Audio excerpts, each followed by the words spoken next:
Hey everyone, welcome back to Top Quotes by Top Guns, your go-to for the raw, iconic words from legends that shaped our world. I'm Quote Guy broadcasting from England, where Michael Jackson once packed Wembley Stadium for 7 sold-out nights in '88, drawing over 500,000 fans. Today we're diving into the unprecedented, unparalleled phenomenon of Michaelmania, the 1980s frenzy that turned MJ into a global force like no other. As MJ himself said in a 1993 interview, "The price of fame can be a heavy one. You really have no privacy." But nothing before or after came close. We'll hit the hysteria, fans fainting by the thousands, lining up for days, record-shattering sales, MJ's own reflections, fan testimonials, news blasts, and how modern stars like Bruno Mars still chase his shadow. Let's moonwalk into it. Michaelmania exploded in the early 1980s, peaking with Thriller in '82-'84. It wasn't just fame, it was hysteria on steroids. Fans didn't cheer, they lost their minds. Picture this, at every concert, estimates say up to 5,000 people fainted. Yes, 5,000. During the Bad Tour in '87-'89, medics pulled out hundreds per show, some just from MJ standing still for minutes in his gold jacket and shades, sparks flying behind him. In Vienna, '88, over 100 collapsed in one night. In Liverpool, 3,000 needed aid. Why? Overwhelming excitement, hyperventilation, crowd heat. MJ's aura was that electric. One fan on Reddit recalled, "I saw people fainting at his concerts, blocking entire streets. The artist with the most fans." Another said, "He will hold the record for most number of people who fainted at his concert."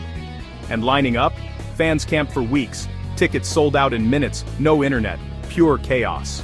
In Japan '87, 300,000 mobbed his arrival, screaming like the world was ending. The numbers? Mind-blowing. Thriller sold over 70 million copies, still the best-selling album ever. By '84, it hit 25-30 million fast. Tours crushed records. Victory Tour, '84 drew 2 million fans, grossing $75 million, huge then. Bad Tour? 23 shows, 4.4 million attendees, $125 million gross, highest of the '80s. Wembley alone, 504,000 over 7 nights. News reports captured it. BBC in '87 on Bad's release showed fans raving, critics calling it a phenomenon. Forbes in 2025 reflected, by 1984, Michael Jackson wasn't just a star. He was a spectacle. That rare alchemical power to stop time, command tears, and quite literally make people faint. SF Gate in '09 called it media-driven mania, an indictment of extreme celebrity obsession. MJ himself grappled with it, in a statement read by his manager in '84, "For some time now, I have been searching my conscience as to whether or not I should publicly react to the many falsehoods that have been spread about me."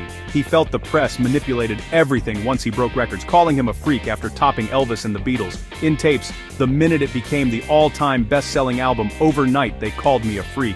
Fans echoed the love. One at Bad Tour said, "Wow! That has to be a record 5,000 ppl fainting per show?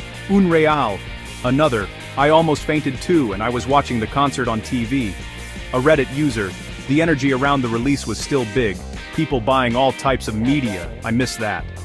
Before, Beatlemania '63-'66 was wild, screaming crowds, fainting, but more short-lived, less global in a pre-MTV world. Elvis in the '50s shocked with hips, but MJ's was amplified by videos, crossing races and ages. After, Taylor Swift's Eras Tour is massive, economic boosts, sold-outs, but fragmented by social media, niche to Swifties. Quora debates. Michael Jackson was so big that both sets of his fans, male or female, fainted in huge numbers. Nothing matches MJ's universal, society-stopping grip. MJ's legacy inspires modern celebs. Bruno Mars, any artist, should always aspire to be like Michael Jackson. He set the bar. Mars covers MJ, wears fedoras, nails the footwork. Fans call him the modern-day Michael. Chris Brown, Michael Jackson is the reason why I do music. Usher, Beyoncé, The Weeknd, all cite his influence on moves, vocals, visuals. Even Ariana Grande, "I have his music to inspire me." Reddit fans speculate MJ would have loved T-Pain, Kanye, or Bruno today. Michaelmania was unmatched, a cultural earthquake. As a fan said, he caused his own problems? No, it was the rumors. But MJ's magic endures. If this got your heart beating, like, subscribe, hit the bell, drop comments. What's your wildest MJ memory? See you next time on Top Quotes by Top Guns. Carpe diem.